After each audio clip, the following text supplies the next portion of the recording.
The future of truck is here. Power 102 Digital. This is Hard Talk, Power One Digital Wednesday with our host Farid Ali and our special guest. Good afternoon, Farid. Good afternoon. You hear me? I'm hearing you. We're hearing you. Yeah. Good. Yeah, you. It's so great to see you. I'm calling you Same. Mr. Goddard. I should be calling you Dr. Goddard. Well, that too. I can take So that. we want to say thank you so much for making yourself available. We know that you're streaming live from New York, where you Yeah. now reside. So it takes some effort to make time for us, and we really appreciate that. Um, Yeah. to the listening public this afternoon, we have no other than Dr. Pelham Goddard sharing the afternoon with us. He would be with us for the next 2 hours, and we will be looking at his CV of music through his lens and hearing from him with regard to his views. We will be going through Dr. Goddard. We'll be looking at and perusing through the catalog of road match hits, not just your road match hits, but the road match songs of yesteryear. We're Yeah. walking through. Yeah. We're hoping that you could walk us through that period of let's say the 50s, the 60s, Well. right up to current time. I Yeah. was looking at I searched your name, I googled your name, and I recognized that you'd be 77 years in a week's time. So In a week's time, next week, Tuesday. yeah, so your vintage is not only strong in terms of your longevity on the earth, but your longevity in music. So Yeah. we will be leaning on you towards sharing your views. Now let's get straight into it. In the background, you'll be hearing the voice of David McIntyre. He's our anchorman. So from Yeah. time to time, David will be joining us with joining us in the dialogue with his views. But let's go back to your involvement in producing road match hits. When I look at your CV, you would have produced um, Calypso Rose's First road match. right, and then you would More have tempo. More tempo. more tempo, and then thereafter you would have also had a hat trick of road match titles with Chris Tambu Roberts and a hat Yeah. trick with Super Well, Blue. Rose. Repeat the second year. Right. So like everything else, there are some persons and they're of the view that the road match songs that we hear now, Yeah. that the music has changed, and Yeah. what would have been what we would have heard as hits and what would have won road match titles in the 50s and the 60s. When Yeah. you listen to the music, it's a totally different thing. To put it a But- different way, all this jumping and waving and moving, that seems to be the language and the trend. Flag waving, jumping, waving flag, moving to the left, moving to The the right. movement of the people. Right. You want to move. That would have been an introduction, and you would have started that. You would have done that with Super Blue as way back. Super Blue and Intyre. Right. So Yeah. tell us something. From a musician's point of view, Yeah. what is your view musically in terms of the music that you're hearing that are winning road match Well- titles now? Are you of the view that the music isn't what it was, and that a lot of the music now it's It's rhythm. Damn no rhythm music. as opposed to melody? Yeah. Tell the public No. what is your view in terms of what is rhythm and what is melody, and how has the music changed? Well, you see, in the music, you have to have melody, you have to have rhythm, right? And you have to have the lyrics, and the melody.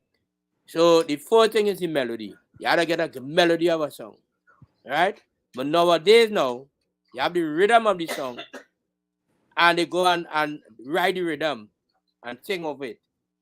But in those days, a singer will have a melody first, and he go by arranger to arrange his melody, right? And he put the whatever he put in the arrangement will suggest the rhythm of it, right? And the music accompaniment with brass and keyboards and bass and drum set, everything. One time we used to record whole band one time in those days, right? So that is different now. It's just rhythm with a vocal. Before it was music first and then the vocal on top. You know. How do you see the change? What is your interpretation of the change? Do you think that the change now where we have rhythm and then vocals arising out of the rhythm, that's a good thing? Now, some people feel the music keep resolving all the time, right? Right? It can't stay one way. Nothing stays the same, right? We know that. Okay. So people, a matter of fact, the standard of compositions of people who compose in music right now is not really musicians as before. You know, like a long time a Californian will take a guitar and strum out some chords and he will make a melody. I see Merchant do it, I see Sparrow do it, I see Rose do it, and so it started. But now the writers not really musicians. They don't play an instrument, you know. So all they know is to make a rhythm and go on and things. So their argument is the music must resolve, right, into different tones and different drum machines and you know, they don't even have chords in the music, you know. Because if you listen now to I see Ira bring his tune like yesterday. He went to make a change on his song, right? It's still rhythm with a national song put onto it, but it's no accompaniment then. It's only rhythm to saturate it, you know. So that's where they reach, and that's where they're going. But we as musicians before, you know, we carry a whole band in a studio, 5 horn players, piano, guitar, bass, drum set, percussionist, and you know. And the next thing too, the guys and them who doing music right now too, they want to be everything. They want to be the composer, they want to be an engineer, they want to be the mixer, they want to be mastering for themselves, they want to be doing everything. And we had different people doing things, you know. Allow me to say this. My observation is between 1963 and 1976, Kitchener won 10 road march titles. Sparrow won 3. So between 63 and 76, Kitchener's music dominated the road march road, if we may put it that way, in terms of the songs that were played on the road. Sparrow had 3 of those, and then in that mix, Shadow would have won with Bassman in 1974. Bassman 74, yeah. Right. And then even when we look at he won a Stranger in 2001. When we look at that era between 1963 and 1976, if we were to examine the songs, right, I would like to allude to My Person, which is 1965. If you listen to a song like My Person from Kitchener, this song is a story. He's singing about right. He lost his cat on Charlotte Street, and he's looking for it, and he's claiming to a woman that this is his cat, and she's saying, this is my person, that I grew it up from small, I feed it, I nurture it, I see about it. And he asking her, well, show me a document to prove that it's yours. So it's a storyline. Yeah, but it's that was kind of suggestive too. Of course, you know, of course. We all know the double entendre. But because you know that year with My Person, is that a song named Harry Buck Them Up? You remember that? By Mary Men. For real, that's strange after that. So that was also so suggestive also. But Kitchener you see, let's go back to 63, right? Yeah. Kitchener was doing music in London with a big band song. What guy named something Nurse? I can't remember his first name. But he was the arranger and the producer of Kitchener music. And Kitchener was sending music from England to Trinidad. And if you go back to England, he record again and send it back to the thing. And that's what he was doing. And that time, it's only big band music. We had who? Ron Berridge doing calypso, Bert Ennis doing calypso here. Who else was the band recording Calypsonians? Cyril Diaz recording Calypsonians. Boy Mitchell and them recording Calypsonians, you know. And Kitchener had, you see, the thing about Carnival and lyrics too is what is it? Commercial lyrics that will catch people, right? You had to have a flow of what people, the what do you call that? A body language in a party, or people in a show, what they will feel. You understand what I mean? Yeah. And Kitchener don't know that. Kitchener know how to get around people, you know. And Kitchener used to go when he come to Trinidad, he used to go races and things. He used to go to races, he used to go to football, he used to go to cricket, just feeling people. He going to cricket and everybody feeling what they hear, you know. So he had that kind of neck for bringing all these kind of songs. And then like when we were doing road marches with Charlie's Roots, one of the thing that really bring out our music is because we were playing the fed for people. You know, we used to leave the studio. Sometimes people didn't hear the song yet, and Route 20 used to go and play it out before it released, you know. Right. Now, what I would like you to walk us through in terms of your analysis of is, if we take a song like My Person, this is 1965, we saw the craftiness of Krishna in terms of he took something, he took a song, he took lyrics, he took a concept of losing a cat on Charlotte Street.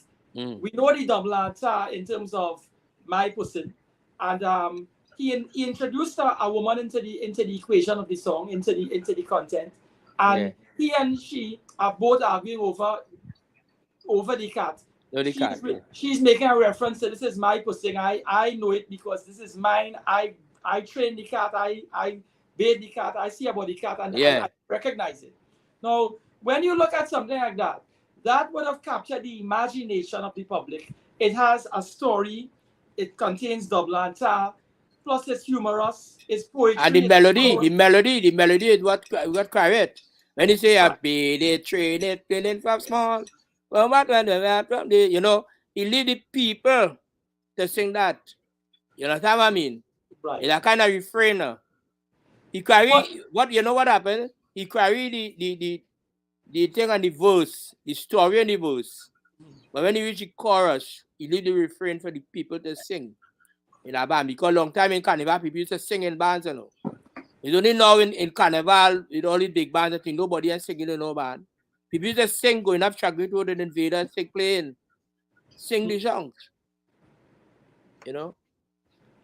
But that sort of imagination and craftiness and ingenuity, that was something peculiar to him, and he understood that.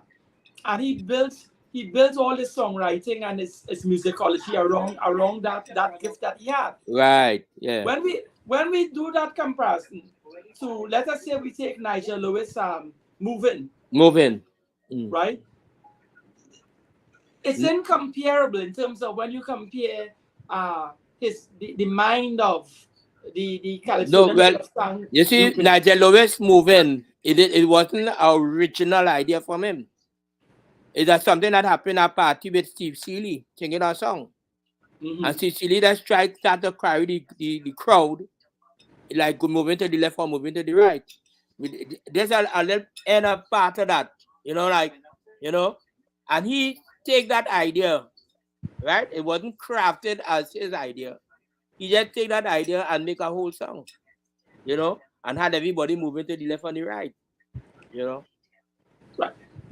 But in examining the phrasing, in examining the craftiness that was put in it, it's less of a story. It's more of a rhythm, more of more of him trying to wind up the crowd and get the crowd involved in what he's singing. And it almost like when you it's not a fair comparison, but I'm saying that there's a trend to the music that changed, and this I would like to think that it started just around 1991 when Super Blue came with, and I know you produced. Yes, something on Wave. Get Something and Wave. Yeah. Tell us Well, how you viewed a song like Get Something and Wave you see, in terms of its content. the context of that was after the curfew, right? Mm-hmm. Remember 1970, the curfew and all that. And Super Blue take that, and he said, well, curfew finish. So it's time to play mass now, get something on wave and go to the parties. But what I want to say too, the Kitchener situation and a situation that happened at party were two different things. Kitchener didn't need to sing in no fete. Kitchener needed to sing in a tent. Okay. Yeah, that.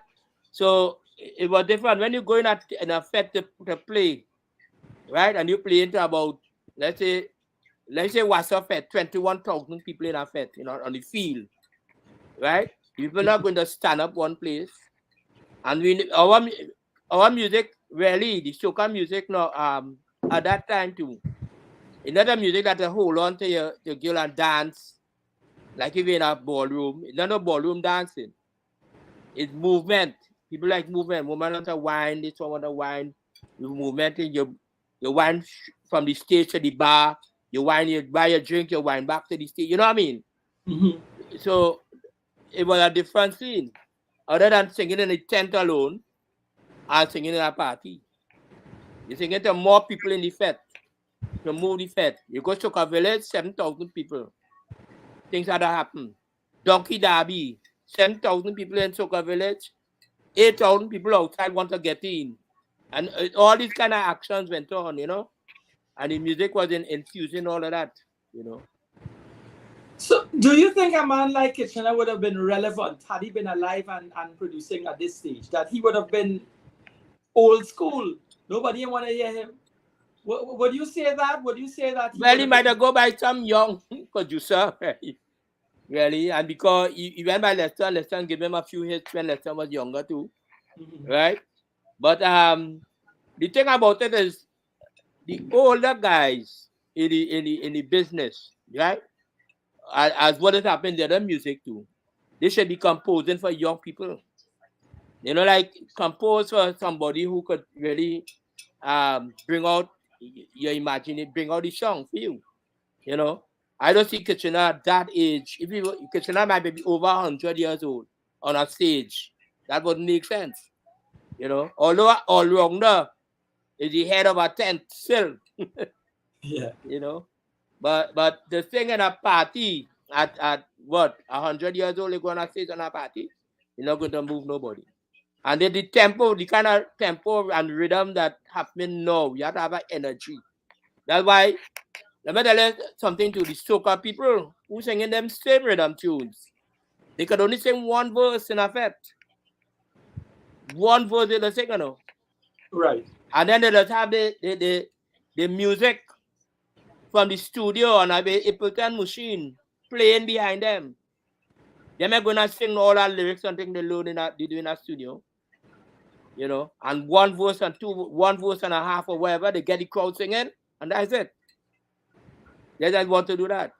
Pelham, would you say that the road marches became, or most of the soca music became, instructive music as compared to music that the older bands did? I mean, well, let's feel instructive. I mean, the crowd, instructing the crowd. Yeah, they instructing the crowd to do things. Back in the Yes, days, Dollar Wine did that. You know.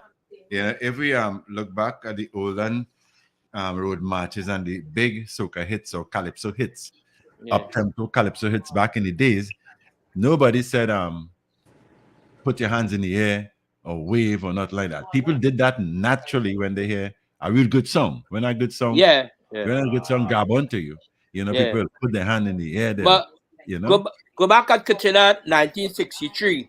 The road made to walk on Carnival. You know why you think that? Yeah. Then steel band used to fight. Yes. Right. Yeah. Any steel band man, he threatening the people, Yeah. Right? And he end up to break this band. It could be a long funeral. No, who you could tell? You can't go and tell nobody that no. Yeah, man. Then Sparrow come and say, this year he got something in a bag, in a band. Yeah. for 72 while jumping in a band, I go have a parcel in my hand. Yeah. And the parcel go have whatever it have. Now if you tell somebody that no, and they have a parcel in a band, it might be a god too, you know. That's right. You know what I'm saying? So all these things, carnival is about the people, you know. That's right. Then they had an fight in 1965 on Frederick Street, on Charlotte Street, right? Kitchener come back and saying because he wasn't there, they fight, right? But this year he sharing licks in 66. Yeah. You know what I mean? Yeah. So he telling them, then Sparrow come and say, what Sparrow say? In the royal jail. He think royal jail. Drunk and disorderly. Right. So it's about people. They're thinking about all the time too. Yeah, yeah. But what do you say? What do you say that Super Blue started the instructive music in the sense that he was saying get something and wave, and you know after that we had we have all kind of wave. The wave for years. You know. they've been waving for you know. Yeah. But the movement to the left and movement to the right was as a knockout. Yes. You know. And even Donkey Derby. Yeah. I mean, think when I hear Ronnie in Soca Village, the people do so and they tell them move a tent from under the tent, and they move the tent and knock on everybody corn soup, all kind of thing. You know, you have a mic. That's the power of the microphone to it. That's right. Right. In a party. Yeah. You know, when we look at a song like Sparrow's Obia Wedding, that was another huge road match hit for Sparrow, and that when even if you listen to Obia Wedding now, there's an appeal to it that is timeless. Yeah, you could play Obia Wedding now, and the song, when you examine the prose and the poetry, it's about a woman who's doing anything to lure her man, and he's saying to her that you could burn what incense you want, lavender, whatever it is you choose to do, but I still ain't gonna marry you. So he's sending a message, and he's saying that you could go and talk to who you want, talk to what will be a man, set anything you want in place. It ain't gonna change that I wouldn't marry you. But if Sparrow saying that now, first they begin the tempo, people wouldn't take him on in a party. He got in that in a party because the tempo was slow. Nowadays, you had to play at BPM at least 150 to move people. You know, rather was a chance with Bahia Girl, like the slowest road march came out. The slowest road march we had. You know, after that, people just raise the tempo, and even as I hear they all playing no, we ain't going home. That's only 116 BPM. You know, so the BPM level change. So that's why they using shorter lyrics too. They don't want no big set of story. Faster music, shorter lyrics, and maybe to catchy people, whatever they want to do. And most the saying is wine.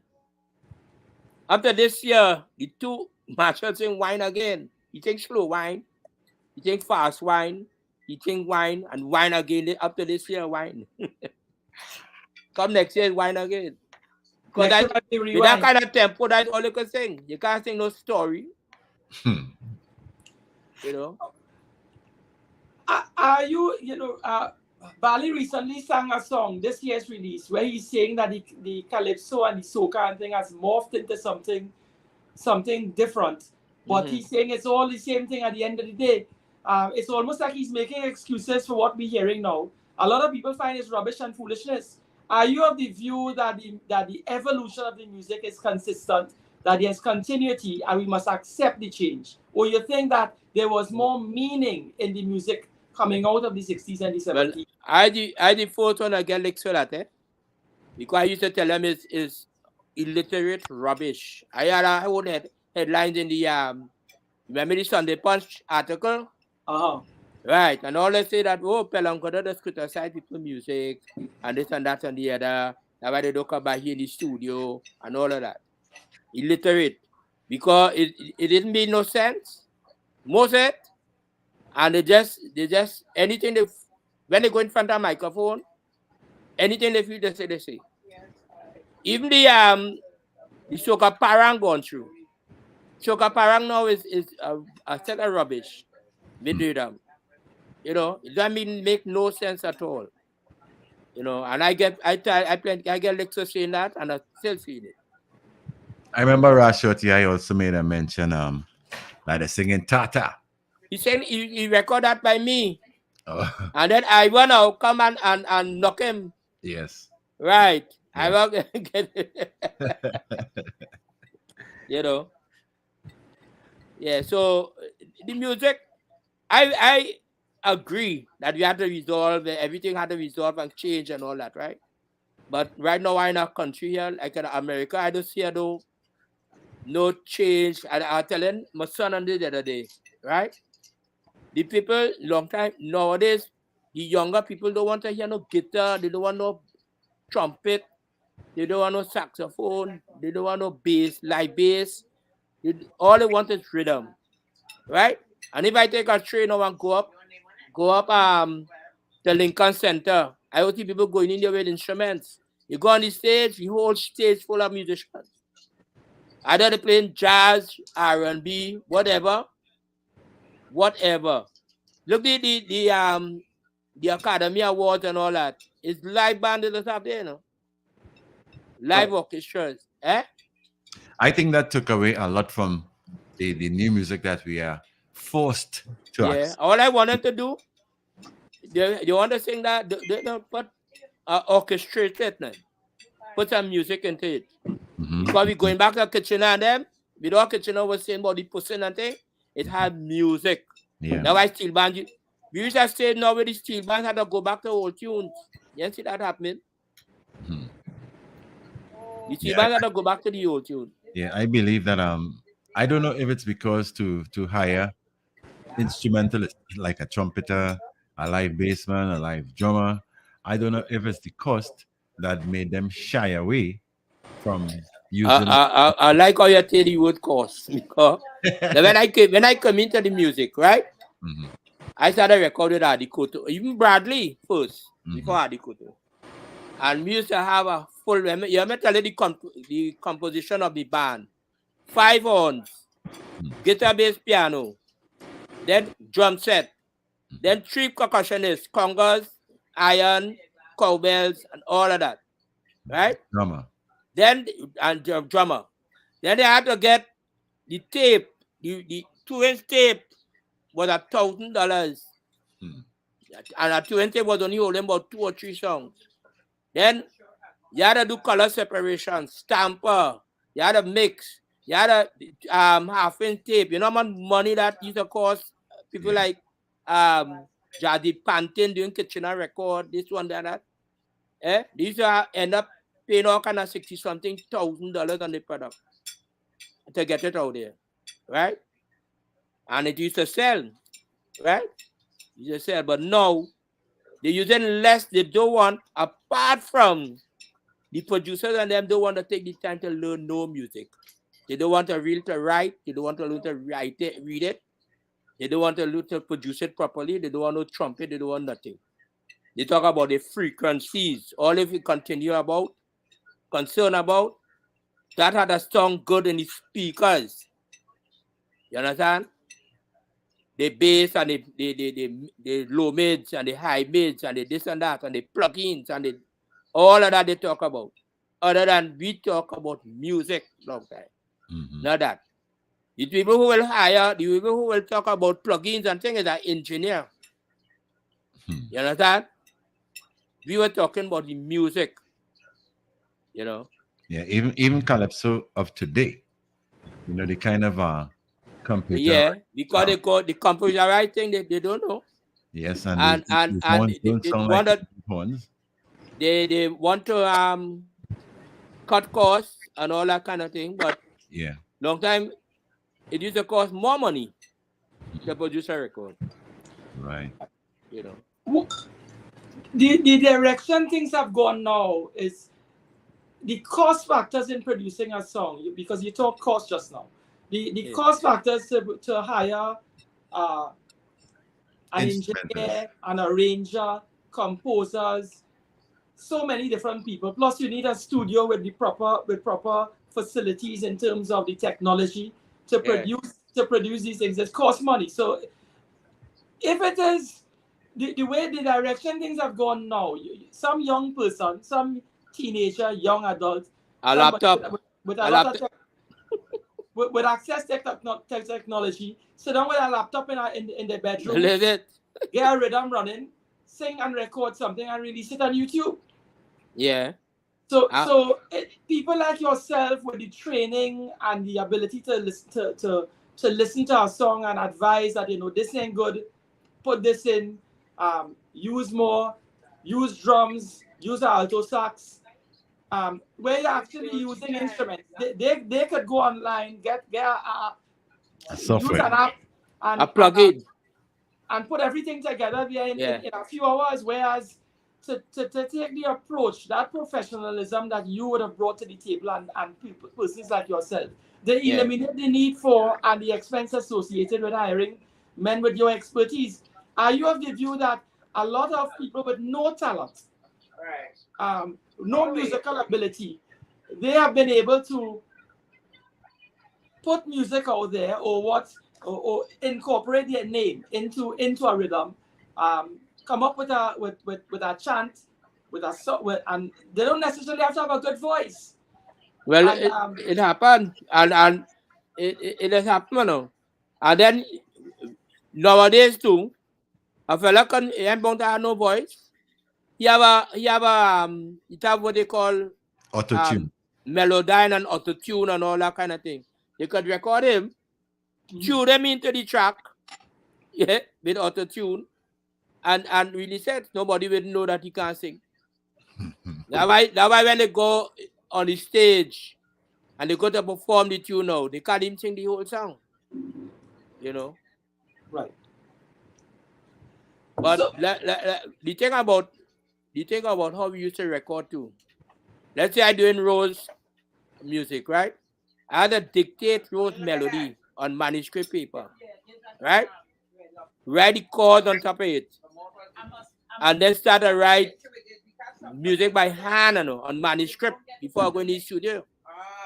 So when I go in the studio, I go in with everything: bassline chords, all the trumpet parts, transpose instruments too. You understand? We go in all of that. But now, if they feel they have a computer and they want to do that, a laptop and a microphone, and they want to record, that's it. Nobody want to take the time to learn no chords. They tell nothing but chords now. So I remember when Kitchener died and they had interviewed Duke. Duke had said that if it is, they could have found a way to capture Kitchener's mind and his songwriting ability, his lyrical ability, his prose and his poetry. That would have been something wonderful. That not only did we lose an icon, but we lost his ability and his skill with that. Do you think that there are people with no imagination who doesn't have the songwriting ability, no appreciation of music, and they have managed to become relevant now, when really and truly they aren't true artists, they aren't true musicians, true songwriters, true calypsonians, and they don't understand the music that they're singing? What do you say that? The people will go, they will do, let's say they do poetry in school or literature or something, right? And they have the skill to sit down and write on, let's say 1990 or this or that. And they will sit down and write in our office and write lyrics. Sometimes they don't know, they might even know what is a verse or a chorus. They just write lyrics. One line is eight words in a line. The other line might be 4, the other line might be 5. It's not even. Because it happened when they come to the studio and you had to fix the song, they overlap in the bar. Music is about bars. And that's what they had to know. It's 4/4 time, it's 2/4 time, it's this time, it's that time, it's real time. and it's about that. So when they go by somebody who don't know us them too, they try things and they put it out, and somebody might be hear it on that radio station and thing, or the next thing is views. You see, views, I don't believe in views. Views don't mean that people like. Views mean you might go up to hear something because you want to what does it say? You want to hear like Iowa. You're curious. You're curious about hearing it. That don't mean that you like it. So if I go up on our YouTube and I hear something because I'm curious, that adding the view. So if I have 2,000 views and this kind of views, do you like this song? Ask them, I tell you. Let me ask you something, Pelham. In comparison to reggae music has gone global. You know? Long time. Is it because of the shortcut methodologies that we are using now to produce soca music and calypso music? We would not reach that kind of global. No. We would not have that global reach. People, the reggae people respect their music, right? And they know it was made already for them. They're sitting down on a coal mine because they had people like Bob Marley and people before. I was born to win, man. What's his name again?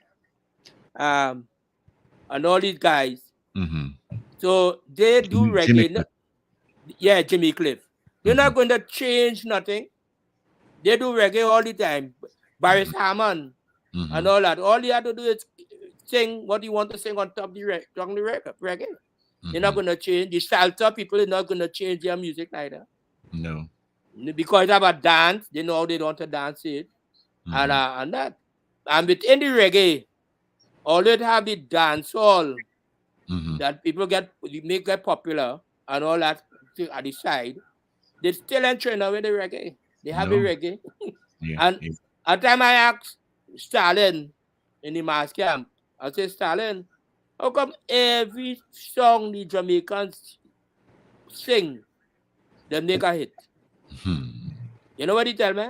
He said in Trinidad, all they want, the California want everybody feel like a build a nation. So we had a lot of nation building songs. Because some of them never sing no nation building song. No. Yeah, but the young Californians, everybody feel like a build a nation. We have to do this and we have to do that and we have to do that and the government didn't do that, the opposition do so and so. What you want to hear that for? You know? That you read that in the papers. You don't have to sing that again. That's right. You know? Allow me to ask this. If it is you listen to Bunji Garland's Heart Fit, that was the 2023 Road March, right? Or you listen to 2017 Ultimate Rejects Full Extreme. Yeah. One has to ask the question, in 50 years from now, in your grandchildren's time, in outside of our lifetime, would these songs transcend time? The same way, if we make the comparison and we look at Gina and Dinah from 1956, we look at Christo's Chicken Chest from 57, we look at Obia Wedding from 66, we look at Drunk and Disorderly in 1972 from Sparrow. These things transcend time. 50 years after, 60 years after, people will listen. They would sit down and listen. You know what they'll go back? You know you had to go back to? Electric Bamboo Tambour.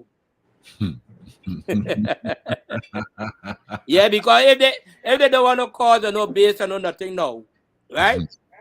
They had to go back to electric Bamboo Tambour. Somebody will come with Bamboo Tambour electrical.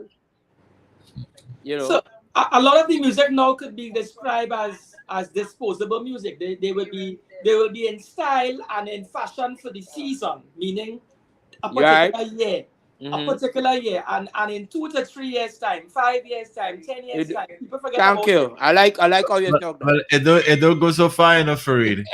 By the end of that by the end of that same year, nobody remembers. Nobody remember it. The songs and I mean the nobody remember of yesteryear. You must have. You know what they do? Yeah. Bring Relator. I let Relator sing for you. Road Magic from since Growling Tiger. Yeah. And then come up the road with the guitar. You go hear calypso. That's right. They're all the calypso. And lyrics. and melody and chords and everything. Never let us singing in the Re minor, then the thing, and Lion was singing in the Re minor. This one was the music was different between some of them. Until Sparrow come with Gin and Dinah with a faster beat. You know. I know when Sparrow went with Gin and Dinah the road march. You know, it's only the chorus they sing.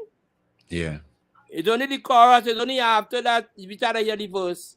It's only the chorus. Yeah, some people are commenting here. Let me say hi to Mr. Raj Paul, always locked on. And Beauty Culture is saying that is why they sung so off key live. And Beauty Culture is also saying, and the rest of lines is wave your hand, jump, jump, jump, wine, wine, wine. I think it has not done anything good to elevate the music. As a matter of fact, it's crashing. It's becoming seasonal, only on the road for carnival, and that's it. David, let me tell you something. Our music, if you go back to now, I do a lot of research and things, right? Our music from beginner and them, right? Yeah. Beginner and all of them left Trinidad, right? And they came up to the United States long time ago. I'm talking about 1912 and 1913, 20, all that, right? They were on big labels, you know, Yeah. They were on big record labels singing Calypso. The Calypso, first Calypso record was in 1912 by our orchestra, right? Yeah. Right. So what these guys trying to do now and telling themselves they're going international, they want to be international. I don't think they're passing Piaco.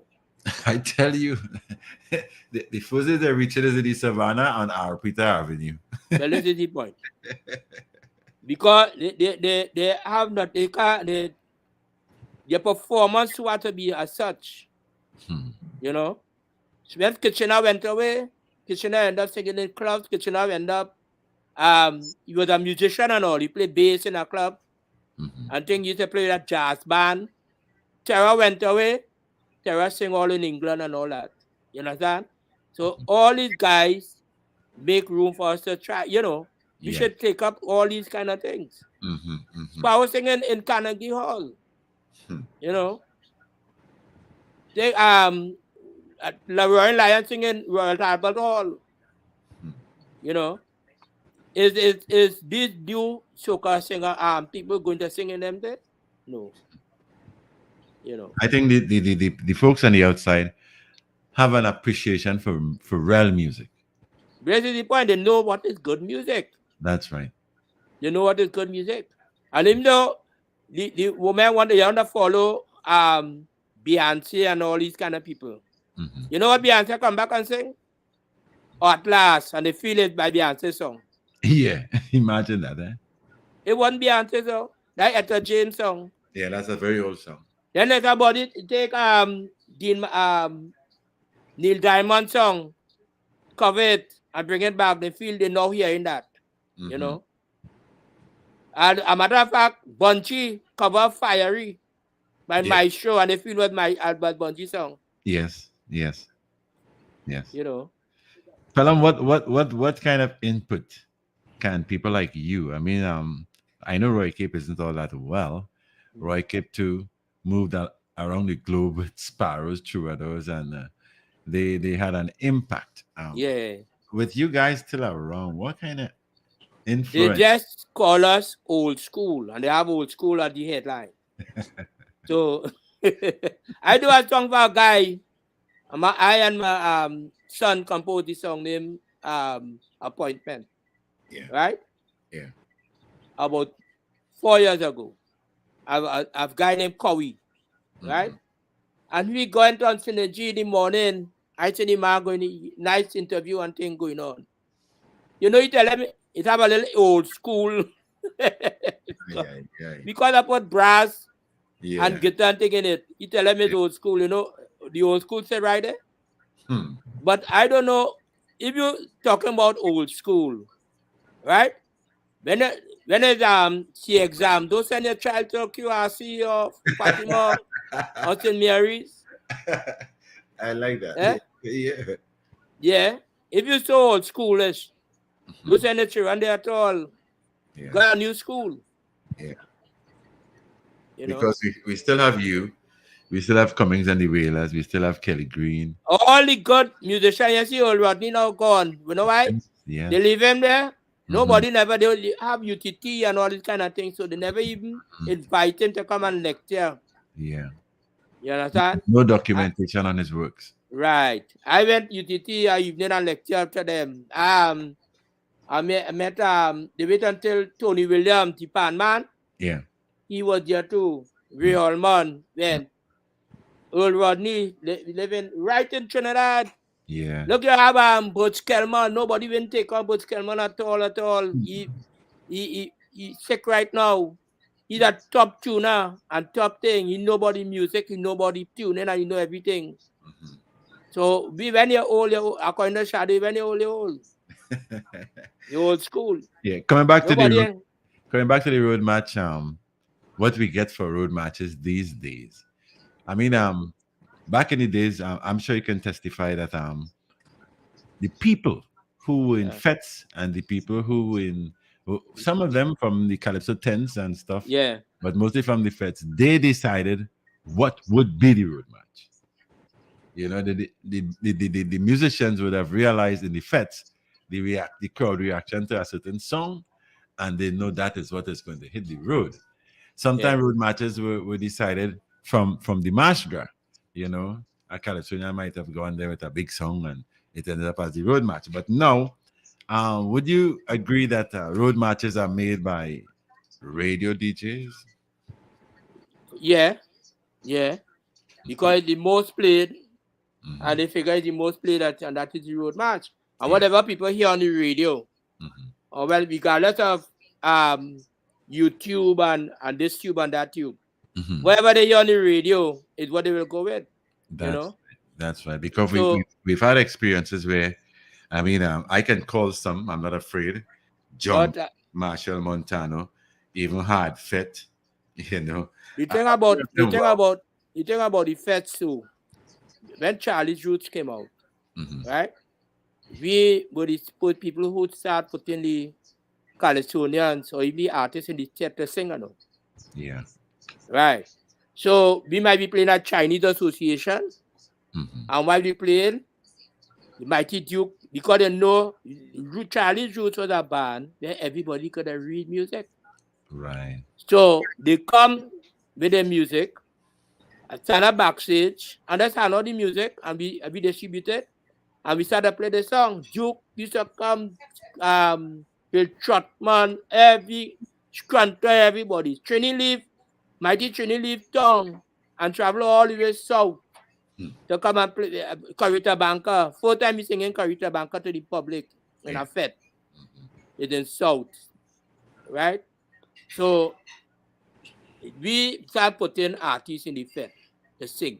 Next thing you know, the promoter start billing the artists apart from the band on the side. Yeah. So David Rudder and Tambu singing with us, right? They book them separate. And that caused a whole set of separation from with bands and things. And then that would happen. All them band and things. Then we started to do Minchel bringing a band. We have a team song for a band. Right? We gave him Jungle Fever. We gave him River, Callaloo, Calabash, and all that. You know? And then bands had to follow. And they do that. The first Soca Monarch they had is Juice back up all the Californians. I remember that. And we did that for about 4 or 5 years. And we had to wait until the Californians finished working the tent. Then to come in the fete and sing.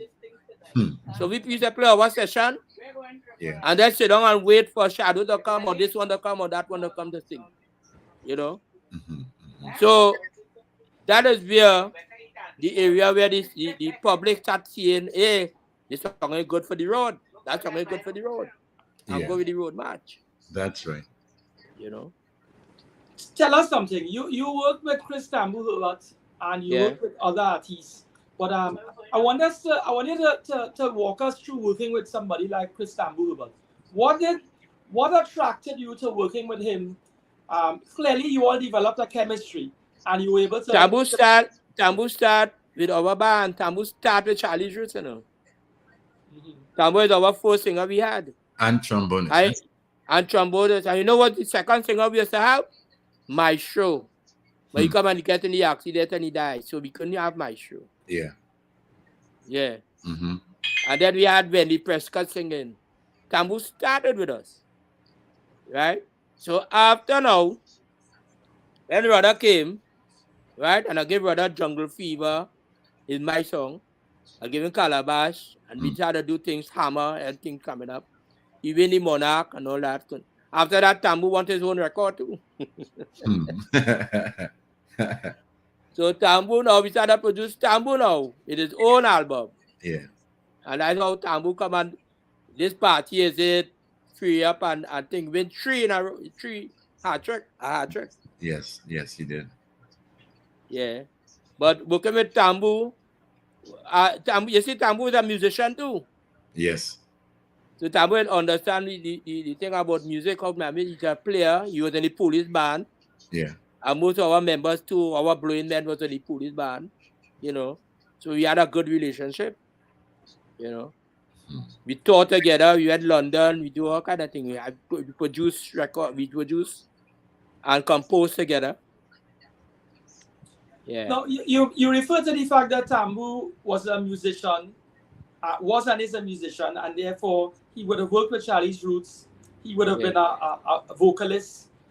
Do you think that when we look at the current road march hits within, let's say, the last 5 years, that you have persons there who may not be instrumentalists, may not be vocalists on the level of let's say, a Chris Tambu or David Rudder, but they're still able to become relevant because they were able to capture the mood of the people and feed people what they want to hear, as opposed to be concentrating on producing good work in terms of content, lyrical content, in terms of the music that is infused into the lyrics, in terms of melody. You think that changes as a result of the fact that you have persons now that they're just feeding on the commercial aspect of putting records and music out there, rather than they being true instrumentalists and vocalists like Tambu and they were? Well, the commercial aspect to other play too also, because we do commercial music also, you know, and you gotta have things that are catchy people, you understand? And like if somebody go to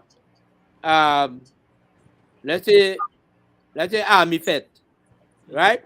And all the people and they go in one way with somebody on a stage, and you pick up that and you pick up the idea, right? And you will go home after that before you go to sleep, because anytime you playing out, when you go home, you can't just fall asleep, you know.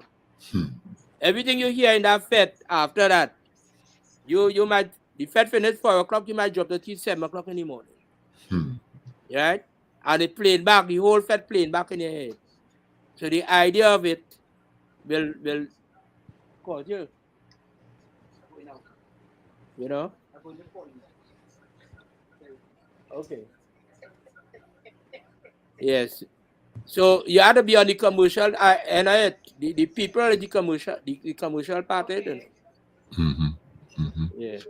When Full Extreme won in 2017 with when Ultimate Rejects with lead vocals MX Prime won with Full Extreme. Yeah. The music was a sampling of Shadow's bass, man.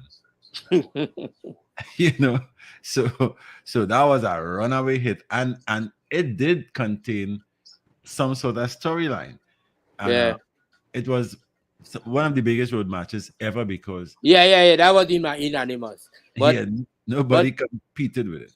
But you know what happened in there too? Anytime you have a big hit like that, it's hard for you to come back and get something else. It's true. You know? It's true. Yeah. Yeah. It's hard. It's hard because you end up searching. And when they producing, when you're composing or when you're producing, you want to take out because that don't sound good. This don't sound good. The same thing that sound good last year, Yeah. it sound good again. So that's the reason why they probably didn't get back a hit. Like Dollar Wine too.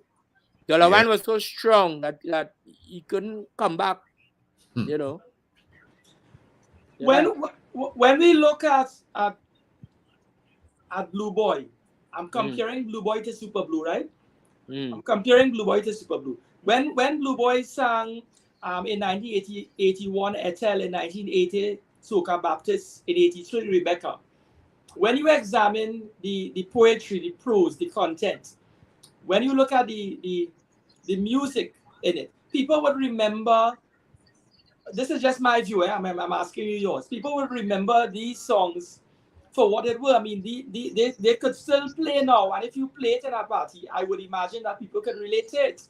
Yeah. When you look at a song like Ethel, he's singing that Ethel stand up in the party like she bathed in a barrel of glue. She wouldn't move.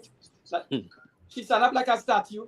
Then he's talking about how Ethel, she big fat and heavy, like she had bison blood in she body. The analogies, the references, all to capture this big fat woman in a party who just refused to react and to respond. That is in itself is timeless, and the references, the analogies, the metaphors, those are things that still will capture people's imagination today, and that was 40, 50 years ago. You see, that was humor. That's humor, you know. Yeah. People will always remember humor. Because rather after that, when they come and sing a song named Jump Up, you know, was about the same thing. Yeah. He paid for a woman to go to a party, a blue note, and the woman stand up in the party, you know. He said, woman, is a blue note gone, and you want to yawn? You know? You have to be humorous too, you know what I mean? Yeah. Look, Shadow have a song that he won the Monarch with. Scratch my back for me. Yeah. You know? Yeah. You know, they have to be humorous. Ugly or what? Yes. All those were humorous songs. Yeah. Even when Shadow won in Baseman, it was a fictional kind of story. Right. That grabbed everybody, you know. Because what was happening the Shadow when Shadow came out? I played on Baseman also. Oh, okay. But when Shadow came out, I was with Adi Koto band at the time too. And he had some good, he had the warning Kitchener, you come out, you know. Yeah. If the band play tune and all kind of things. So after that after those 3 hit tunes he had in front, he said, what? I feeling to go and plant peas in Tobago. Yes, I go down with time. So you understand what I mean? It's just that, you know. Yeah. And he pick up his guitar and he said those 2 things. Because Shadow does play. That's what I was saying just now. A composer played a guitar, and composing is something else. It's something to behold. Yeah. You don't play an instrument, I can't really hear you what you want to see. You understand? You know? Most of the bards of yesteryear played the guitar. Right. They play something. Or you know, cut show, some kind of thing. Yeah. Shorty. Keyboards, yeah. Be it St. Thomas, went for St. Thomas Carnival, all the Californians gone there. And we tired from playing out in the ballpark, and when we gone in the hotel, Shorty gone by the bar and sit down with the guitar and start to compose music. You know? Yeah, yeah. You produced Bacchanal Time, Jab, and Get Something and Wave. How do you relate to that sort of material as a producer, as a musician? You could appreciate that kind of music in terms of, you think that this is going to outlive you and Super Blue? Well, Bacchanal Time, Carnival is Bacchanal, as you say, right? Carnival is Bacchanal, and Bacchanal Time means you carry a whole posse, if you want to say so, or your friends or your family come to a party, and only make Bacchanal, and all you lime together and drink together and all that. So that's the frame of mind that Trinidad was being at the time for Carnival, you know. and they will get something on wave, and they will get it's all about partying too, you know. So you don't view it as music digressing. You see it as Well, you talk about now. You talk about the lyrics. Now the music now had to go. The music had to go to turn on the people in whatever you're saying. Yeah. The music had to accompany that. So you had to have a force of the music to accompany that. That's what I'm saying now too. Although they're saying that in the lyrics, they still have brass parts. You know, it's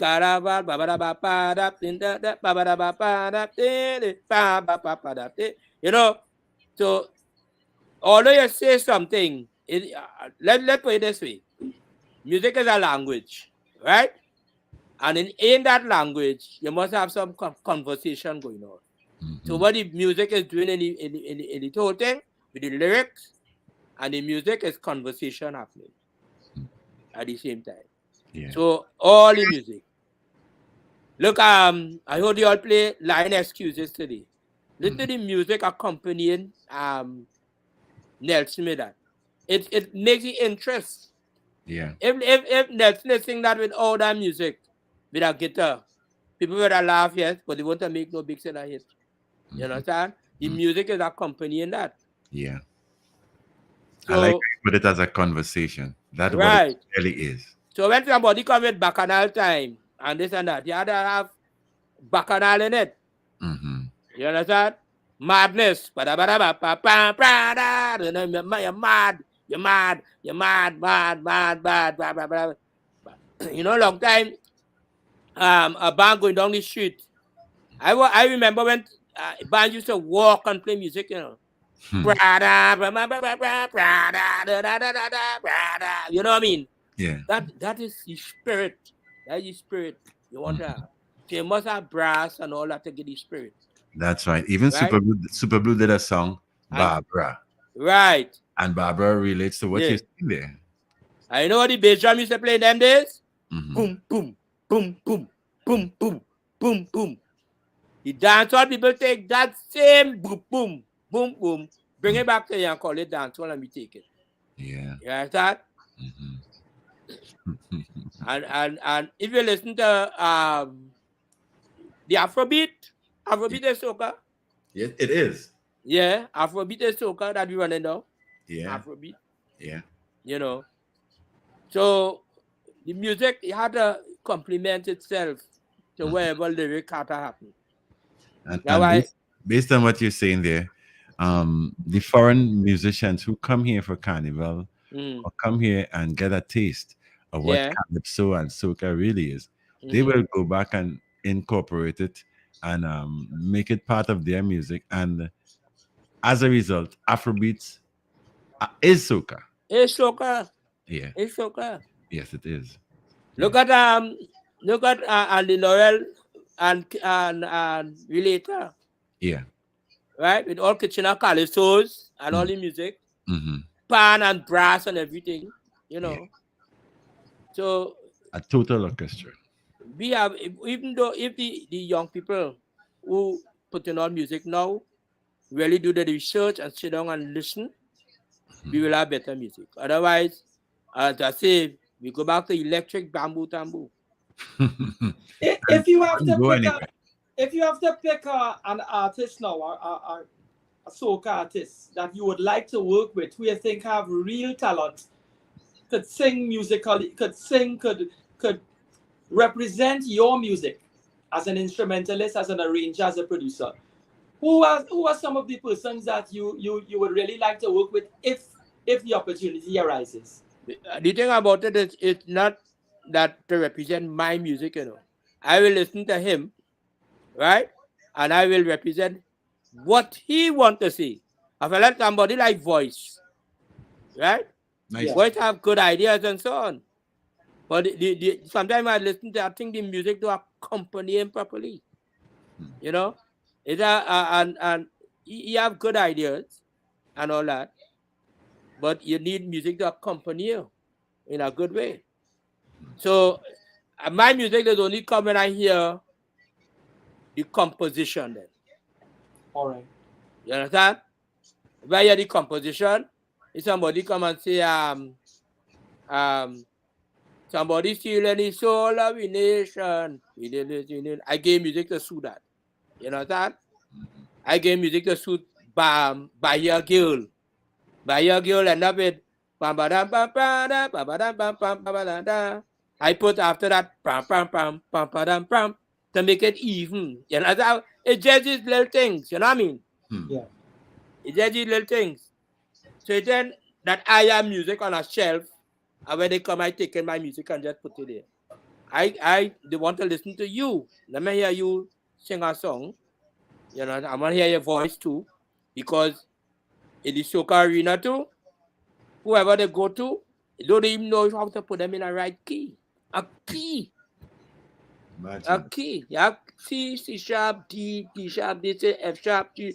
You have to put them in a key to sing. That will suit their voice.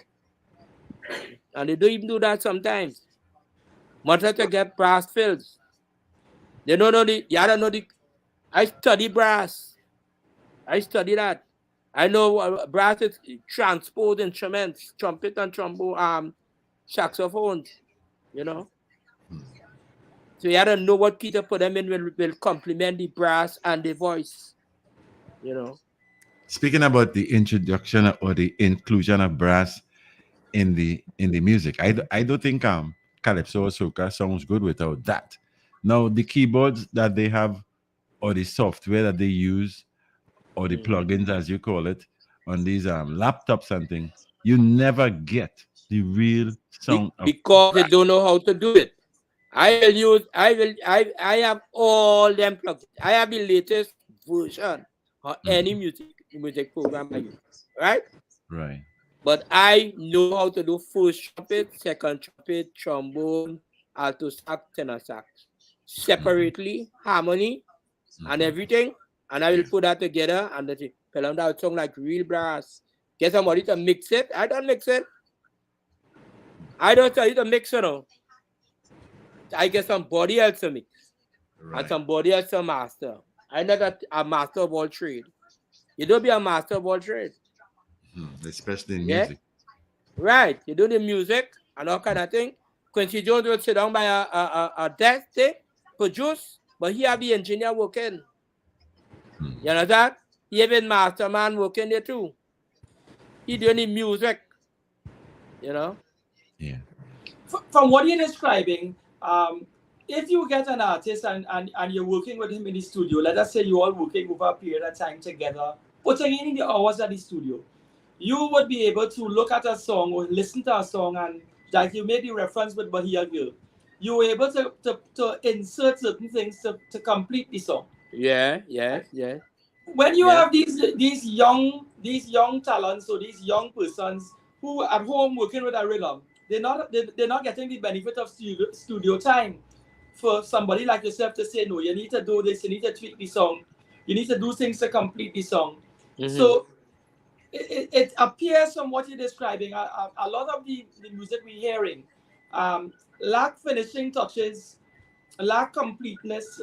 It's lacking in so many ways musically, because we don't have the artist getting the benefit of an arranger producer like yourself, somebody who understands the use of instruments and to make an input into the You music. see It what lacks musical content.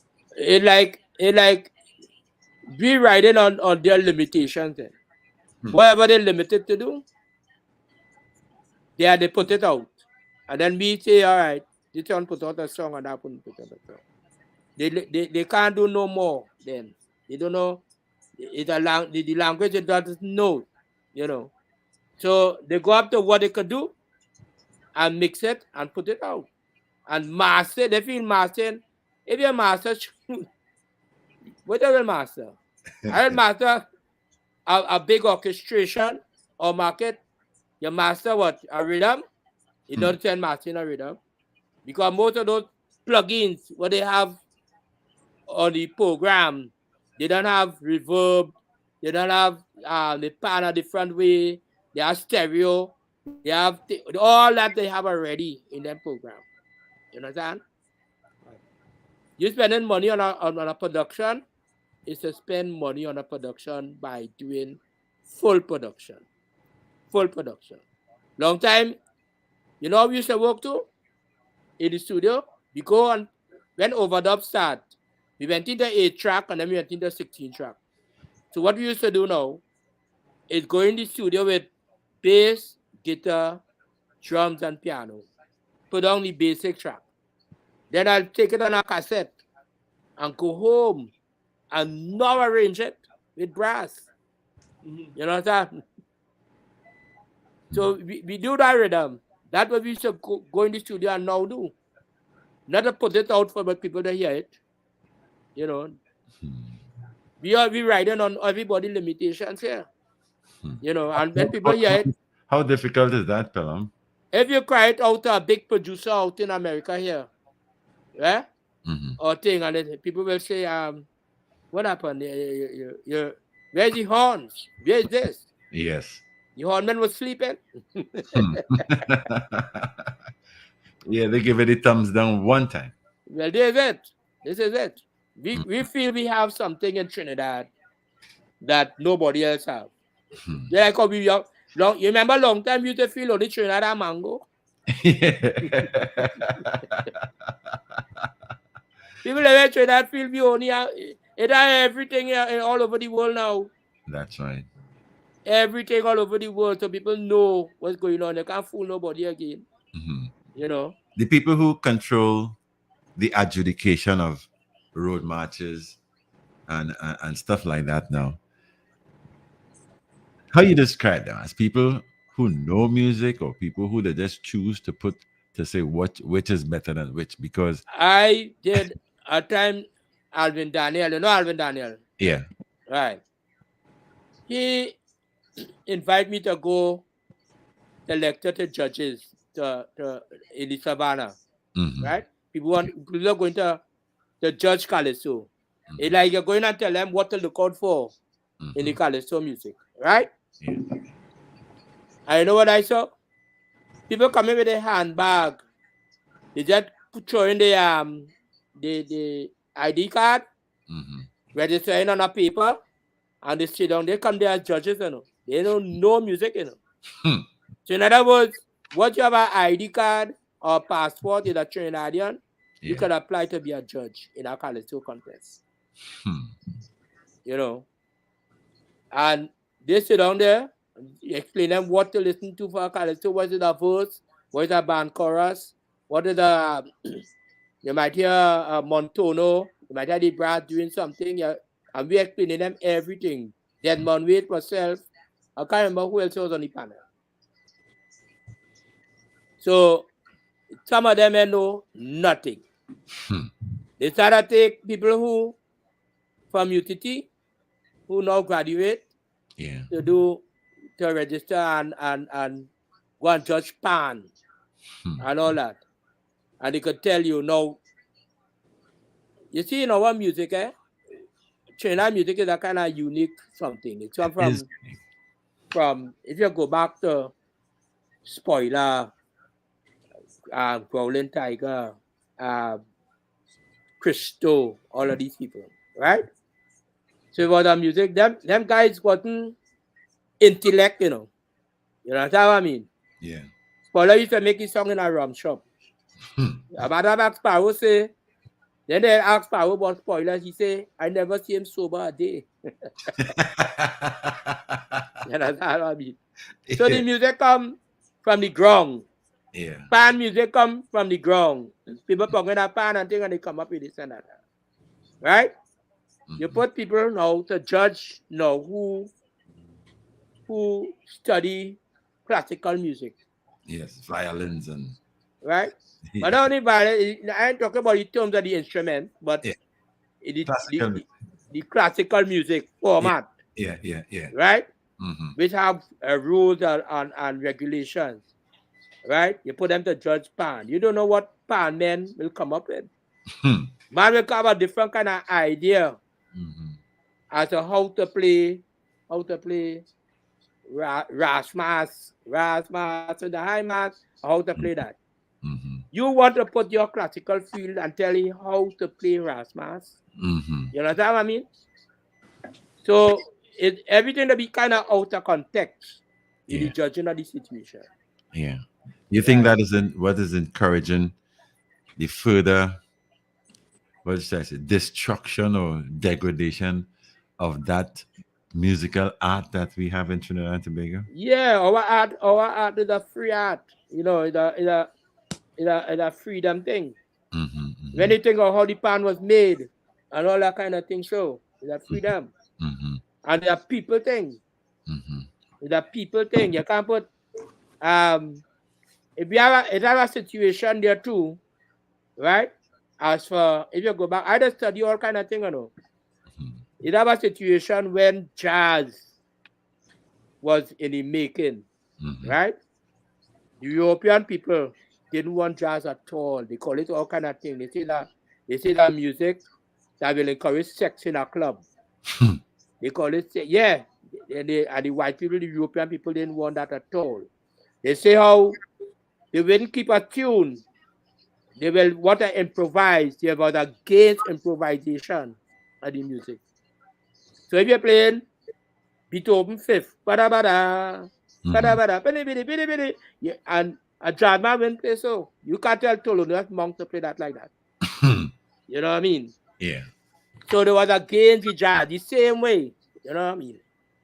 And they gave a lot of trouble. The European people want the music one way, right? Yeah.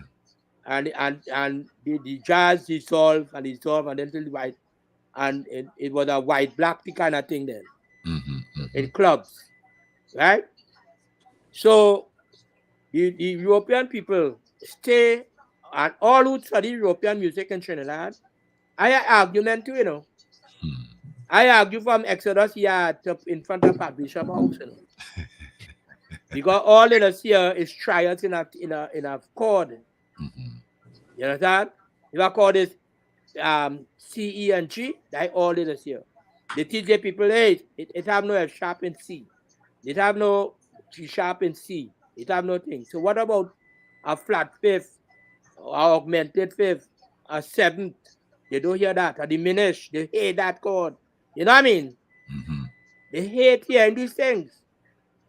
You know, so when they go to judge music and thing and the song in a strange way, they will mark you down. They mark you tight, Yeah. as to say. And they're not here, I know this, and they're not here, I know that. But we don't want to play what you feel you're hearing. That's right. That's the whole thing. Yes. Yes. But I know Trini music, the calypso music, as a matter of fact, let me be very definitive. Calypso music is the soul of all music. When you listen to all music, jazz, this, that, there is a calypso rhythm to it. But Calypso at the same time. Oh. It says about, I tell you, the first Calypso band was recorded in 1912. Jazz started in about the 1918s or the 1920s, you know. Okay. You know? So that is it. Do you think we'll ever reach the level of winning Grammys with what we're doing now? Not what we have here. Not what we have here. So you're saying that Full Extreme and Bunchy Garlings can't compete out there? No. I think Bunchy had a song, and that was I think about views and thing with YouTube or iTunes or some kind of thing like that. You remember that? You're ready. You're ready, yeah. You're You're ready. ready. You're ready. You're ready. You're ready. You're ready. You know, but let me tell you the next thing too about the music. The music up here in the world, let me say in America and Europe side, right? Yeah. Here we start. A composer, a publisher, a producer, a arranger, an agent, and all these things just had to play in getting your music there. You understand? You can be a singer, a producer, a publisher, or this and that, everything for you. You understand? And push yourself. Everything is in thing. Beyonce and them have everything in line. Right? That's why when they tell me that pan, gold pan day. I say, you know what will happen with pan? The pan people up here will have everything in place. Yes. They will have the publisher, will have the composer, they have the thing. You see, and they know composing all his tunes with the pan. You understand what I mean? And all of them is well published, and they know it up here. They know it on the chart and all kind of thing, right? But we want to do everything of us if we don't have all of those things in Trinidad, because we don't have the money to put behind it. You have to have that kind of money to put behind is $1,000 is put behind an artist. The closest man was doing that in Trinidad was Robert Amaro. Yeah. When he put General Grant on the billboard, he paid money to put General Grant on the billboard. Yeah. Right? And advertise the studio. There are nobody else doing that. You know. Even with Anston Douglas, who lets the dog out. Well, that make a hit because of the man and them. Yes, the guys who did it. Right. But the thing about it, have nobody else. Amal tried, and he didn't succeed with General Grant. You understand? But who else going to put all that set of money behind our artists in Trinidad? And the artists now, they're making a song to win a crown. They don't want to win the road march, the Soca Monarch, or the Monarch in the Savannah that nobody even going to. Nobody are going to any Savannah to Yakaliso. Nobody are going in the tent to Yakaliso. No, that has changed. Right. So how are you going to sell it out here? Well, I guess all they look forward to is getting a contract to be at the carnivals. Well, maybe. And that too. Because you have a good management and all that kind of thing. You can't, a fella not going to hire you, and when they come off the stage, they pay your hand in the pocket and give $5,000, you know. That ought to be well, you know what I mean? Yeah. You have to have more class than that. You have to have more class. So everything is organized in this whole industry thing. Everything had to be organized. And we're not organized. I've been clamoring for that a very long time ago. When Quincy Jones talk about Michael Jackson calling him to do Off the Wall album, you know how much songs they take to take out those songs? Hundreds of songs they listen to. Yes. Because people was writing for Michael and sending it to him. And that is, you know, not writing and sending it. The write you publish and the publisher will send it. That's how it works. Yeah. So they listen to all these songs to pick out songs. You know. So what you're saying that the entire music fraternity, because when I do interviews with some artists, they will start to talk about the music industry. So I tell them we don't have that. So let's not go down that road. Because our music industry will guarantee there's a collection area of all the new music. There are people who they're having a committee that will listen. Right. And recommend what should go forward. Before you go in a studio, let people listen to it before you could go in a studio and record. Yeah. You know, you have a committee or whatever company you want to form or whatever. Yeah. And sit down and listen to it and say, you'll advise you, well, look, so and so and so. You know. Yeah. I doing a song for Super Blue. Name Safe Zone. That was to release the in the Tesa Carnival. Yeah. Right? Yeah. A guy come in just in the studio and had to listen to him. He said, you take me up and you bring me back down. You take me up in the air and bring me back. That's how we talking to Super Blue, you know. Nothing musical. You understand what I mean? Yeah. He listened to it on the speaker and he finally take him up and take him down. Then somebody come and say, you know, they can't cross the stage with that tune. You see what I mean? That is what the road matches have reached to now. Yeah, that. Where the DJs, they promote what they want to cross the stage, because as long time a DJ was steel band. Steel band used to carry the road march, right? Then the brass band and steel band carry the road march, right? But who carry the road march? The DJ Shock. That's right. So if you have tribe have 10 truck, like 10 counter road march already, then Yeah. And what is happening now? Back in the days, I remember a band will be on the street, steel band or brass band, and they'll be playing a certain the favorite selection, what is destined to be road march. They'll be playing it all the time. And when they get to the stage, they will now self they played it. But what is happening now, soon as these bands like these different chucks or DJs reach to the stage, they mix the music and they change everything back to what right, they call popular, not what the yeah, people will call popular. Because we had yeah, instances like this year. Everybody yeah, have loved Engine Room by Ola Tunji. yeah, I remember when Patrice Roberts had Sweet for Days and Kes had Savannah Grass, and they went for, I think was Family Lily with Marshall.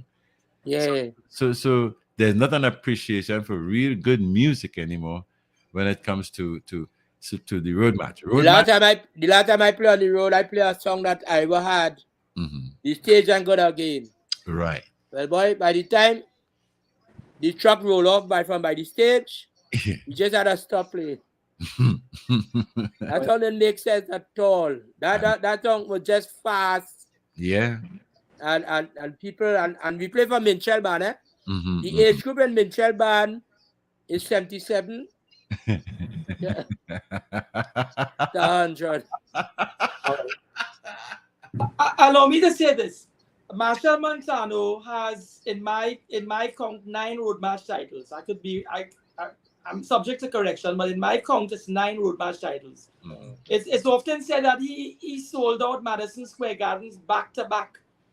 But when you listen to his voicing and you compare it to a man like the Baron, who never won a road match, is it that you don't need to have voicing or being able to sing on a certain level to have hits and to make money and to thrive in this industry?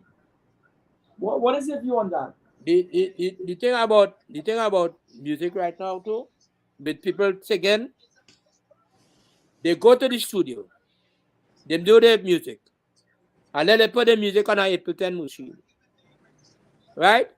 And they go to the shows with that. So Marshall voice is there on the thing already, and he's singing over his voice. Everybody doing that, Yeah. right? So you'll go, and then but the thing about music in Trinidad too, when you in Trinidad, they never travel anywhere that, and they tend to want to believe everything you come back to you, right? I remember some promoters up here used to have a Mother's Day show, right? Errol McLeod, not Errol McLeod, McLeod and the but not Errol, and they used to have it in the Felt Forum in Madison Square Garden. That's a big area. It's a big auditorium area, right? And they started, and in 1979 or 1980, they started to hire Charlie's Roots to come there and play. We used to do 2 shows, a matinee show starting 3:30 and a show starting 8:30. And the place used to sell out, right? The Felt Forum used to might hold about 3,000 to 4,000 people, right? You know, some promoter now take Marshall and put him in Madison Square Garden, but not in that area. Madison Square Garden could hold plenty shows. They could have, let me tell you what is happening in Madison Square. They have circus, basketball, shows, everything at one time. It's about 3 blocks or 4 blocks in Madison Square Garden, right? So Marshall had a show that sell out. I don't know what the capacity, right? They come back and say Marshall is the first person that sell out man.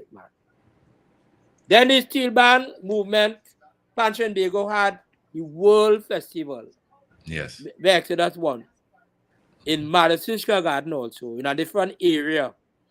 Those tickets sell out before even time. People couldn't get there and no ticket again, right?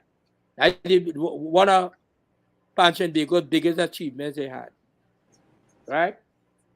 And You go and sing to all these people with an Ableton machine. Why people paying? Long time, Baron will go on a stage. Baron I would no Ableton machine to behind him. Baron will go on stage with a band, and then Baron start to sing. His voice coming through the microphone by himself. You understand? He ain't no Ableton machine with no background vocal and thing on it. You know. Let me interject. I have a caller who's trying to get in here. Good afternoon, ma'am. Welcome. Oh no, good afternoon. I was just saying hello. Apparently, they had called me today, so I was just returning the call. So I'm just saying good afternoon. I guess I'm on here. Yes, you are. All right, so you'll have a nice and blessed afternoon. Oh, yes, good. Thank you. Go ahead, Pelham. Yeah. Yeah. So it's like a different promotion, different promoters doing different things. And Marshall in a right time too. Marshall meet plenty people. He travel a lot too. And he meet plenty people who will invest in him and put him in. Marshall sing in a Barclays Center. He on voice. You understand what I mean? But I don't know. The music had to come back. I don't know who will do it. You think the corporate people or the commercial sector of the businessmen could take it up on their own to create an industry? We're in a time zone here now where every department is young people, right? Yeah, I want every department now with young people. Young people on the radio, young people on the TV, reading young people all about the agencies. Yeah. They make the money. They have a lot of young people doing art and this and that and the other. So they will rather go with young people as young people. I remember we went and bring back Roots. Then Roots at 40, Charlie's Roots, Foundation Minard and myself. I think I bring back that. And Chinley's daughter, who was in Normandy, she decided that we should have, but the capacity couldn't really resolve having casts. Because 10 cast people, if we don't have people, it would have bring yes, but the capacity and then we had to pay cast a lot of money. So they only think about young people. We are satisfied to have 1,000 people. You understand, for the space that normally had now under the trees now. Yes. They have a stage and they have under the trees, and we get some people and it was nice, So the young people are think different to us, The corporate people have young people too. That's right. That's correct. So the whole thing is a young thing. I want to ask you a very direct question. Marshall Montano indicated that he wants to take soca music to the rest of the world, and he stopped competing in competitions as such. Because his focus was to take soca to the rest of the world. Do you, in your view, think he has been doing properly representing soca music and properly executing that genre of music out there in terms of I see he went India, he went South Africa already, he went Mexico. But he could afford to go there. Do you think that he's a proper representation and he could properly take the I'm glad you say he could afford to go. He could afford to go there. He could buy a ticket and travel. He could pay the Oh gosh. In other words, he could have his own fare there.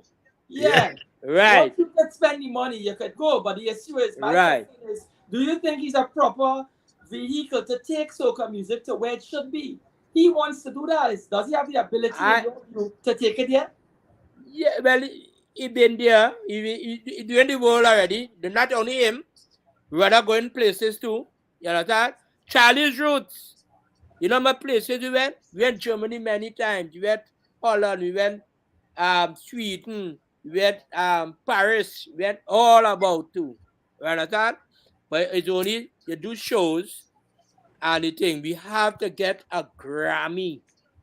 If you when you get a Grammy and tell people that respect the music more. Rap McDonald. Straight first with Calypso in Saturday Night Fever. Calypso Breakdown. You understand? We had to have a Grammy. People go into a show, they do so. When people go to a show, what they do?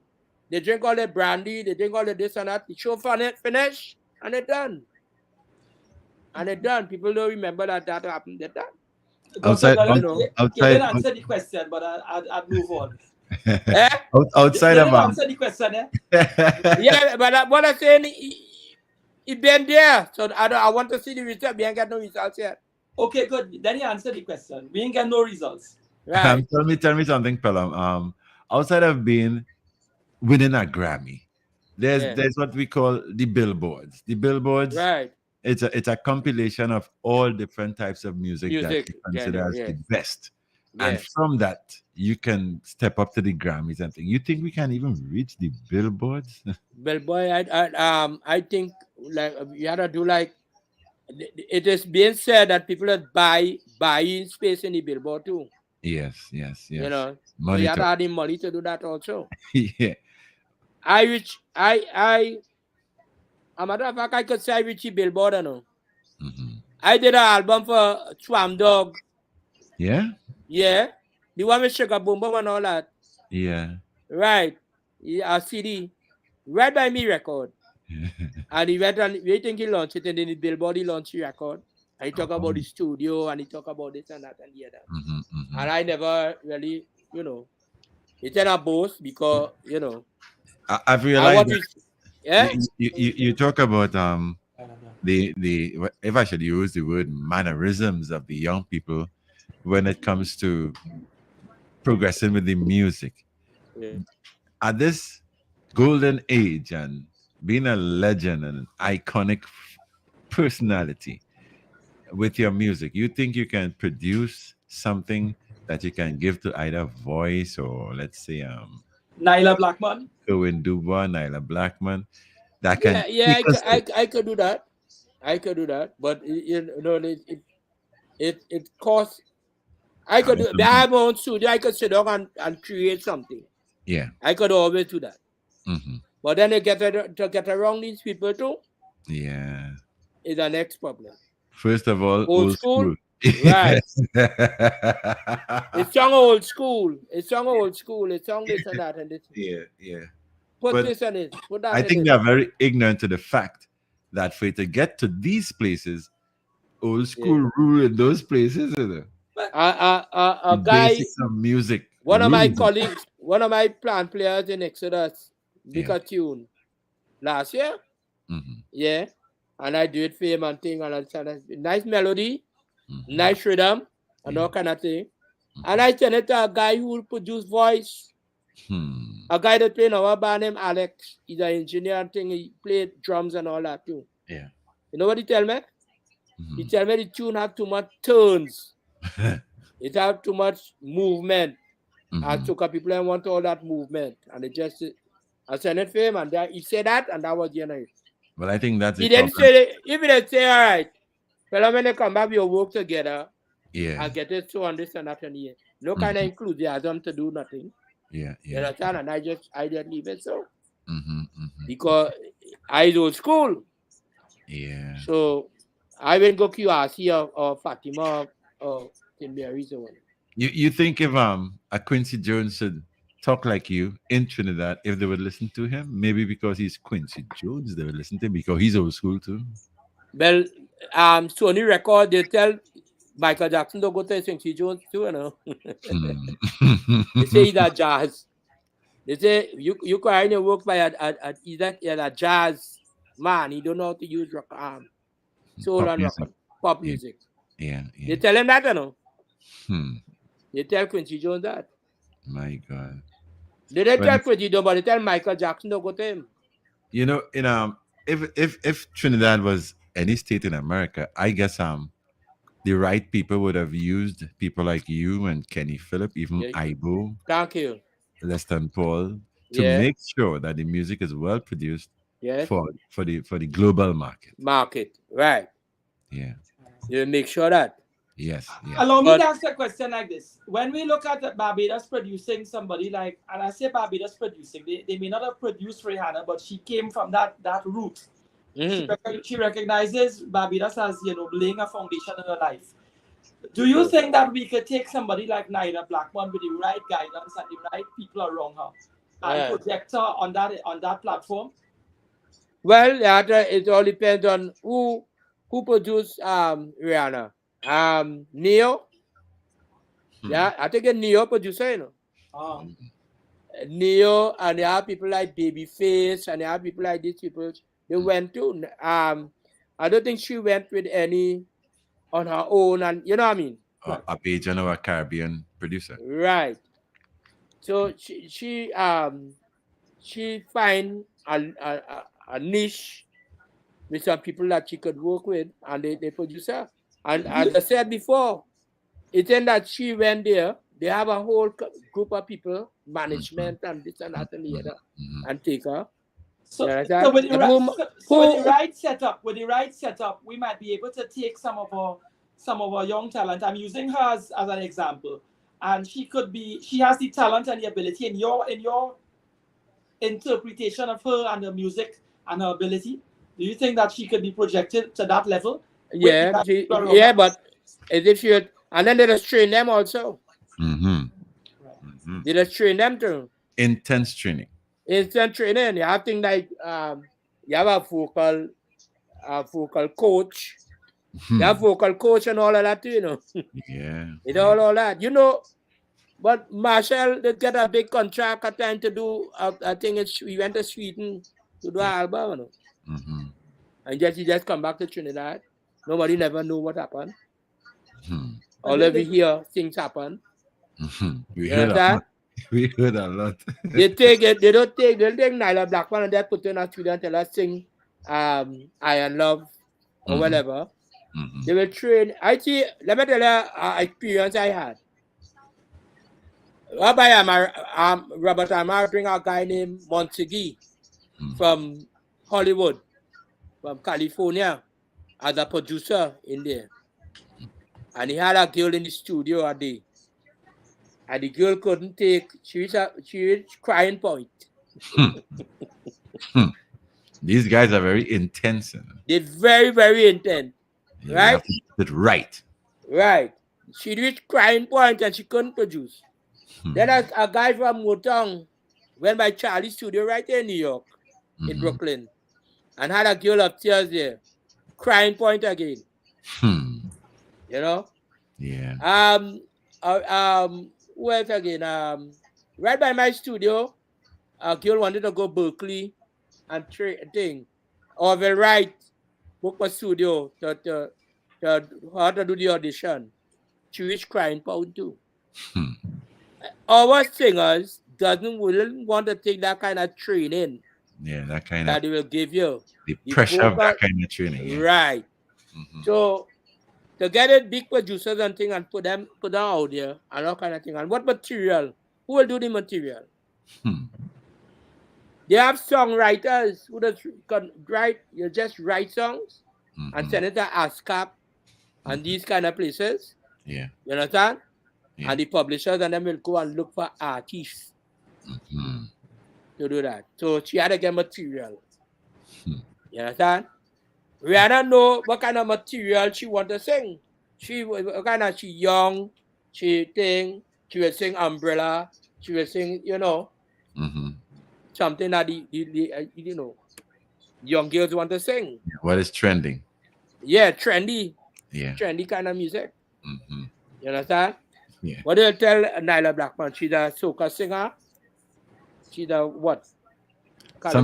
Sometimes we are so messed up, Pelham, is that sometimes when you talk about soca, the first thing foreign people to ask you, is that Jamaican? Are you from Jamaica? They know calypso. Yeah, they know calypso. That is the thing. We should be pushing calypso. Look, the other day, I carry I have a Mac Mini, right? Yeah. I bought that in January.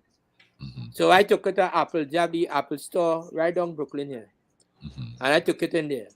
And when I put it on, I was doing something for Exodus, some music and things. And the guy started dancing. Calypso, eh? Calypso. I'm sure that. Yes. They know calypso. That's right. There's no calypso. Yeah. Well, You we've know. run out of time. But you see this soca, if you tell them soca, it has so much. I don't even know if you can call it soca now. That's What do you right. think? It's so different now. It's not the original soca beat is Right, nowhere. it's not what meant to be right now. No. So you had to call it a different name. Yes. We want to thank you for making yourself available to us. We will extend another invitation. 2 hours has passed in the wink of an eye. Yeah. So, thank you so much for your candid views Mhm. and for your warmth. Well, I only hope I was a help today. And I Very hope I much so. put myself because people have been listening to the radio and they say, Pelham gonna say this, and Pelham gonna say that, Well, they're afraid to Pelham face gonna the do truth. that, It's and just this and that and that. But Yeah. somebody who in the business or who playing music from since 1964, they can't tell me anything. That's You right. understand what I mean? That's right. And they can't think record my way. I treat myself as a pianist, and I will want to see myself playing solo piano. You understand? Yeah. So if Hilton called me to do a solo thing in the restaurant, I could go and play. And I just play standard music, standard tunes, all them old tunes and all kind of thing I could play. So we got to go. We got to go. It's been a pleasure. Came here. Yes, it's been a To the pleasure. listening public, we've had no other than Dr. Pelham Goddard with us. Yes. Dr. Goddard, we streaming live. We stream live on YouTube and Facebook, so the public could listen again and tune in later. Off air. So you're there for posterity. Thank you so much, David. Enjoy the rest of the evening. I wonder how much views I will get. Now it's views, you know. Yes, views is the hit. Yeah. Thank you, Pelham. Thank you for reading. All right, Blessings, then. everyone. Okay. Enjoy Good. evening. Yeah, Yes. you too. That's it for today's edition.